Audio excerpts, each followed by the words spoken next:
Joint pain isn't just a sign of aging, it's often a signal from your body about what you're feeding it. Certain everyday foods, even ones marketed as healthy, could be making your joints stiffer, more swollen, and more painful. Today, we'll explore 5 surprising foods that quietly inflame your body and worsen joint discomfort. Don't forget to subscribe. Upcoming episodes will reveal simple food swaps and daily habits that can support your joints, reduce pain, and help you move with more ease. 1. Tomato trouble, the nightshade connection. You've always heard that tomatoes are good for you. Rich in vitamin C, loaded with antioxidants, low in calories, it sounds like the perfect food. But for many older adults struggling with joint pain, this vibrant red fruit might be doing more harm than good. Let's start with something most people don't realize. Tomatoes are part of the nightshade family. Alongside peppers, potatoes, and eggplants, these foods contain a naturally occurring chemical compound called solanine.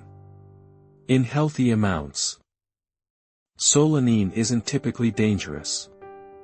But in sensitive individuals, especially those already dealing with arthritis or inflammation, solanine can irritate the gut and increase inflammatory responses in the joints. Now, this doesn't mean tomatoes are bad for everyone. But if you've noticed stiffness in your hands, knees, or hips, especially after eating a bowl of tomato soup or a pasta dish heavy with tomato sauce, it might be worth paying attention. Let me share with you a real example. Helen, a 67-year-old retired teacher from Phoenix, always loved growing cherry tomatoes in her backyard. She ate them fresh in salads and made her own sauces, organic, homemade, clean. But after years of enjoying them, she began waking up with sore fingers and aching knees. Her doctor ruled out rheumatoid arthritis, but the pain persisted. When a nutritionist suggested she eliminate nightshades for a few weeks, she was skeptical. Still, Helen agreed to try. After just 2 weeks of cutting out tomatoes, peppers, and potatoes, she reported significant improvement. Within a month, her pain had decreased by almost 60%. Was it a miracle cure? Not exactly, but it was a revelation. Tomatoes contain thymidine and solanine, which in some people can interfere with enzymes in the joints and cause a low-grade inflammatory response. It's not always enough to show up in blood tests, but your body feels it. The swelling, the stiffness, that nagging throb you get after dinner. That's your body's way of signaling that something is off. And here's the kicker, even cooked tomatoes can have this effect. Cooking does reduce the levels slightly, but not enough to prevent discomfort in sensitive individuals. Let's break this down into something practical. What can you do? You don't have to eliminate tomatoes forever unless you notice a strong link between them and your joint pain. Here's how you can test it yourself. Elimination test. Stop eating all nightshade vegetables, tomatoes, potatoes, peppers, eggplants, for 21 days. Keep a daily journal rating your joint discomfort. Reintroduction, on day 22. Reintroduce tomatoes for 1 meal. Wait 48 hours. If your pain returns or worsens, you may be sensitive to solanine. Adjust accordingly, if there's no change. Fantastic, you can enjoy them in moderation. But if your joints ache more after reintroduction, you've got your answer. Also, consider swapping tomato-based condiments for anti-inflammatory alternatives. Try basil pesto or avocado-based dressings. Use roasted carrots or beets for sweetness and color in sauces. Explore turmeric and ginger for flavor and joint-soothing properties. You might feel hesitant to give up something that's always been part of your diet. That's normal. But remember, your body changes with age. What nourished you in your 30s might challenge you in your 60s. It's not about fear. It's about listening to your body's cues and making wise, compassionate choices. If you're unsure whether this applies to you, speak to a registered dietitian or holistic practitioner. They can help identify food sensitivities without restrictive or extreme diets. Your journey to pain relief doesn't have to be complicated, it just has to be informed. And if tomatoes turn out to be a trigger, don't feel like you're missing out. Your reward could be waking up with less stiffness, walking a little easier, and enjoying your afternoons with more energy. Coming up next, a sweet treat that's been silently worsening your joint pain for years, and it's hiding in places you'd never suspect. 2. Sugary surprises, sweetness that stings. Now let's talk about something we all secretly crave, sweetness. Sugar comforts us, celebrates us, and sneaks its way into nearly every packaged product on the shelves. But if you're dealing with joint pain, sugar might be your silent saboteur. Sugar itself doesn't seem harmful in small amounts. But once it gets into your bloodstream, it triggers a cascade of responses. The key concern is inflammation, your body's natural defense mechanism. In excess, sugar signals your immune system to stay on high alert, even when there's no actual threat. That leads to chronic inflammation, which over time wears down the cartilage and lining around your joints. Let's look at advanced glycation end products, or AGEs. These are harmful compounds formed when sugar combines with protein or fat in the bloodstream. They collect in the joints, damage tissues, and accelerate aging. When you eat lots of sugar, whether in cookies or even fruit juices, you're feeding that cycle. Let me tell you about Martha, a 72-year-old from Colorado Springs. She thought she was making healthy choices: low-fat yogurt for breakfast, granola bars in the afternoon, fruit smoothies in the evening. But her knee pain had been worsening. When her physician reviewed her diet, the issue became clear: those healthy foods were full of added sugars. One small container of fruit-flavored yogurt, over 16 grams of sugar. The granola bar, another 12. Per smoothies, sometimes up to 30 grams, depending on the brand and ingredients. Once Martha swapped those items for whole foods, plain Greek yogurt with cinnamon, a handful of almonds, water with lemon, her joint pain started improving within 2 weeks. She said her knees felt less stiff, less swollen, and less heavy. Sugar doesn't just come from sweets. It hides in ketchup, pasta sauce, salad dressings, cereals, and diet snack foods. It even sneaks into products labeled natural or low-fat, because manufacturers add sugar to make up for lost flavor. What happens inside the body? Here's what's happening on a microscopic level. When blood sugar spikes, your body releases cytokines, proteins that encourage inflammation. Repeated spikes wear down your joint's collagen, causing stiffness and pain.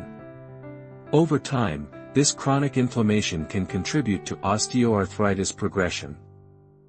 If you're waking up with puffy fingers or struggling with stairs after indulging in sweets, your joints might be trying to tell you something.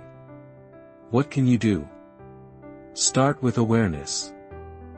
You don't need to quit all sugar overnight, but you do need to identify where it's hiding. Read food labels. Look for sneaky ingredients like high fructose corn syrup, cane juice, dextrose, maltose, and other OS sugars. Aim for 25 g of added sugar per day. That's about 6 teaspoons, easily exceeded with just a breakfast bar and juice. Swap sweet snacks for anti-inflammatory alternatives. Berries with chia seeds. Unsweetened applesauce with cinnamon. Herbal teas with licorice or ginger for natural sweetness. And most importantly, listen to your body. If your joints flare up after sweet treats, take that as a signal, not a punishment. You're not giving up sugar forever. You're choosing better energy, easier walking, and clearer mornings. Remember, the goal isn't perfection, it's progress. Small swaps now can mean big relief over time. Next, we'll talk about something crispy, golden, and oh so tempting, but surprisingly damaging to your joints. You'll want to hear this before your next restaurant outing. 3. Fried foods, the crunch that creaks. It's no secret that fried foods are a guilty pleasure for many. The golden crunch, the comforting flavor, it's easy to reach for crispy fries, fried chicken, or onion rings, especially when you're eating out. But when it comes to joint pain, this crunchy indulgence could be one of your biggest culprits. Let's talk about inflammation again, because fried foods are inflammation bombs. They're loaded with trans fats and omega-6 fatty acids, which are known to fuel your body's inflammatory pathways. When consumed regularly, these foods tip the balance toward chronic joint stress. But that's not the only problem. Frying foods at high temperatures creates advanced glycation end products, AGEs, the same compounds we touched on earlier in sugary foods. AGEs attach to proteins in your body, stiffen tissues, and damage the cartilage cushioning your joints. Imagine your knee as a soft, spongy cushion slowly hardening into a cracked rubber pad. That's what repeated exposure to AGEs can do. Let's bring in a real-life example. Walter, a 70-year-old former bus driver from Atlanta, had always prided himself on eating clean. But he didn't think twice about enjoying fried catfish every Friday night with friends. Over time, the pain in his hips and lower back worsened. He was diagnosed with osteoarthritis and tried everything from stretching to pain relievers, but nothing helped. After meeting with a nutrition coach, he cut back on fried foods and replaced them with grilled and baked options. In under a month, his pain dropped by half. He could walk longer without stopping. His joints weren't as noisy. I thought I had to live with the pain, he said, but I didn't realize I was feeding it every weekend. Even frying vegetables doesn't make them healthier. Zucchini, sweet potatoes, or even mushrooms lose their nutritional benefits once they're submerged in oil and heated to extreme temperatures. The oil breaks down, oxidizes, and becomes a delivery system for harmful compounds your joints don't appreciate. Let's not forget restaurants. Most fast food chains and diners use refined vegetable oils like soybean, corn, or canola oil, often reused multiple times. Each cycle of reheating increases the oil's toxicity. When you eat it, you're not just consuming fat, you're taking in free radicals that inflame tissues and accelerate joint degeneration. What can you do? Start by being selective, not restrictive. Limit fried foods to special occasions, not weekly habits. Switch to air frying or oven baking. You still get the crunch without the inflammatory oils. Use healthy oils like avocado, olive, or coconut, and keep the heat moderate. Add anti-inflammatory herbs like rosemary and turmeric to boost flavor without the frying. Instead of fries, try roasted sweet potatoes with olive oil and paprika, air-fried zucchini chips, steamed veggies tossed with lemon and garlic. And when eating out, ask how the food is prepared. Don't be afraid to request grilled or baked alternatives. You deserve food that loves you back. This isn't about punishing yourself or giving up what you enjoy. It's about reclaiming control over your joints and your life. The difference between struggling to get out of bed and waking up ready for the day could come down to what's on your dinner plate. As we wrap up today's lecture, here's what you've learned so far. Tomatoes and other nightshades can subtly inflame sensitive joints. Sugar, even the sneaky kind in healthy snacks, can silently worsen inflammation. Fried foods may be tasty, but they inflame, stiffen, and degrade your joints faster than you realize. But we're not done yet. In our next episode, we'll dive into 2 more everyday foods, one that seems healthy but contains invisible additives, and another you've likely eaten since childhood, which might now be working against your aging body. Plus, we'll show you delicious swaps that are easy on your joints and big on flavor. Don't forget to follow or subscribe, so you don't miss practical tips that could ease your pain, boost your energy, and help you move with grace and freedom again. Your next step could be your best step.